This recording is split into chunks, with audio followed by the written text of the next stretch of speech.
대한민국의 강대한 미래를 향한 끝없는 자주국방을 위하여 구독과 알림 설정 진심으로 감사드립니다. 한국의 KF-21 전투기가 야간 비행 시험을 성공했다는 보도에 중국은 물론 미국까지 촉각을 곤두세우고 있습니다.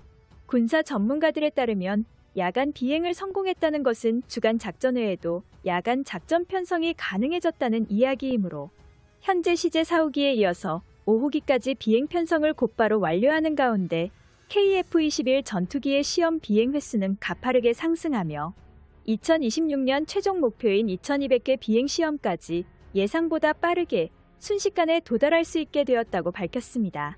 무엇보다도 야간에도 비행이 가능해짐과 동시에 작전 반경과 탑재될 미사일 등 한국 공군의 전투기 운용 체계에 대해 BVR 시스템을 활용한 조종사들의 반복적인 비행 숙련도를 올릴 수 있게 된 건 정말로 기쁜 소식입니다. 그런데 이 소식이 중국에 들려오자 중국의 인민일보는 중국이 재빠르게 대처하지 않는다면 KF-21 전투기를 활용한 한국 공군의 위험이 끝도 없이 커질 것이라며 난색을 표했습니다. 야간 작전이 성공한 이후 말 그대로 지금의 대한민국 공군은 중국인들은 절대로 만만하게 볼 수 없을 뿐만 아니라 언제든지 자신들을 위협할 수 있는 존재로 부상했다는 것을 확실하게 인지시키고 있으며 KF-21까지 야간 비행으로 오후 편성에 배치된다면 한국 공군의 전투력이 획기적으로 향상될 것이라고 경계하는 모습을 보였습니다. 그런데 KF-21 전투기가 야간 비행을 성공한 현재 록히드 마틴의 막대한 로비를 등에 엎은 미국 정부가 대한민국의 최첨단 제조업을 상대로 엄청난 갑질 법안을 또 다시 통과시키려 하고 있어 논란이 되고 있습니다. 기존 최첨단 반도체뿐만 아니라 우리의 새로운 먹거리 산업인 첨단무기 산업에도 비상이 걸렸습니다. 아직 100% 국산화를 하지 못하고 미국산 무기와 연관되어 있는 우리나라의 방산무기 체계에 관하여 재빨리 대응 체계를 마련하지 않는다면 미국의 방산기업 록히드 마틴과 보잉의 갑질이 더욱 심해질 것이라는 군사 전문가들의 발언이 계속해서 나오고 있습니다.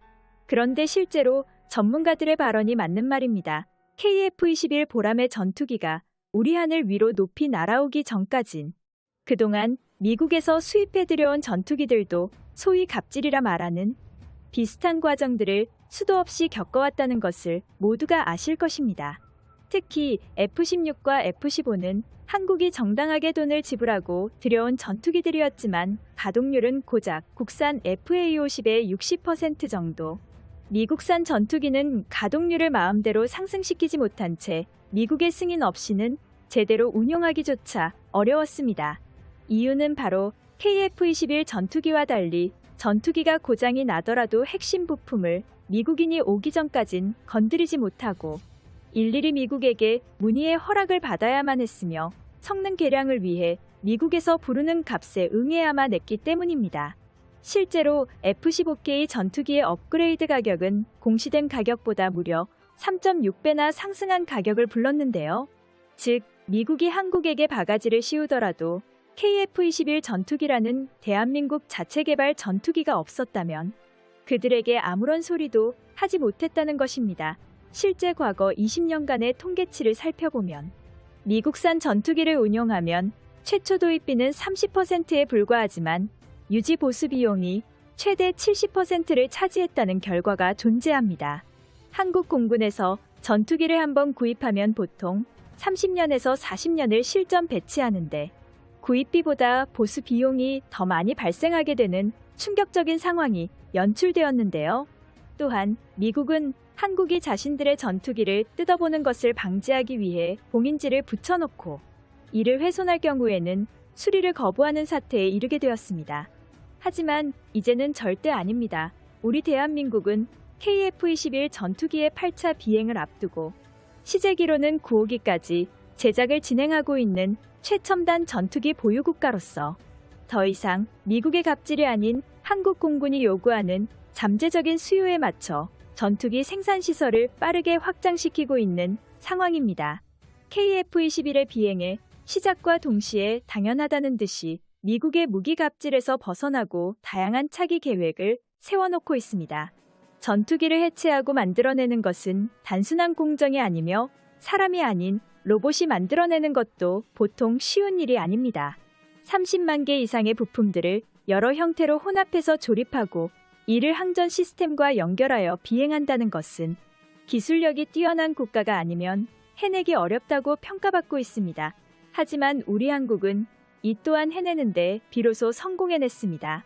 특히 최근 경납고에서 나온 KF-21 보라매의 5호기를 지켜본 모두가 감동했습니다. 이처럼 KF-21의 존재부터가 우리 대한민국이 강대국으로 나아가는 첫 신호탄이라고 할 수 있습니다. 지난 과거에는 자전거조차 스스로 못 만들던 약소국이었던 대한민국에서 오로지 인적 자원만을 바탕으로 발전에 발전을 거듭해 이제는 세계 강대국들에게 견줄 만한 첨단 제트 군용기를 만들었다는 것은 그만큼 우리 대한민국이 크게 발전했다는 명백한 증거이기도 합니다.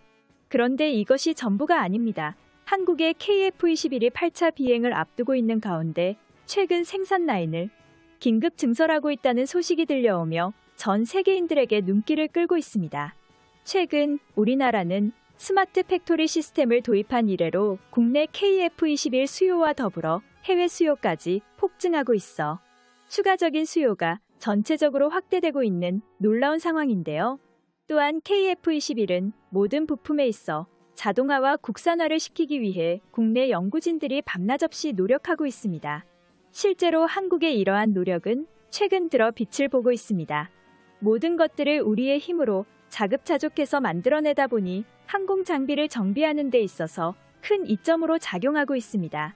즉 KF-21이 고장 나더라도 우리 힘으로 빠르고 손쉽게 고칠 수 있으며 타국가에 수출 시에도 원활한 AS를 가능케 하고 있죠. 여기에 더해 최근 공개된 KF-21 스마트 팩토리 시스템은 단순 인력들의 생산 공정을 넘어 모든 부분들을 스마트 팩토리와 파스 시스템으로 자동화시킬 수 있게 되었습니다. 또한 노후화된 미국산 F-16 전투기를 모두 교체하기 위해 추가적으로 KF-21 200대가량을 생산할 것으로 확정지었습니다. 실제로 현재 공개된 가격에 따르면 F-35를 한 대 구매할 수 있는 가격으로 한국의 KF-21을 3대가량 구매할 수 있는 가격이 형성되어 있었습니다. 그만큼 한국에서 독자적으로 개발에 성공한 KF-21이 가격적인 측면에서 굉장히 유리한 점을 갖고 있는 게 현실입니다. 또한 20년 이상의 일감을 확보해내면서 전 세계 최대 공급사로 한국이 떠오르게 되는 것입니다. 현재까지 전 세계 군사 전문가들을 통해 한국의 KF-21이 F-35의 버금가는 역대급 전투기로 좋은 평가를 받고 있는 만큼 그에 따른 외국의 수요 또한 급속도로 늘어나고 있는 상황인데요. 이 기회를 통해 한국이 또다시 전 세계의 화제가 되면서 KF-21까지 홍보할 수 있는 아주 좋은 기회로 자리 잡게 될 것입니다. 시청자 여러분, 영상을 시청해주셔서 감사합니다. 여기까지 대한민국의 군사정보 영상이었습니다.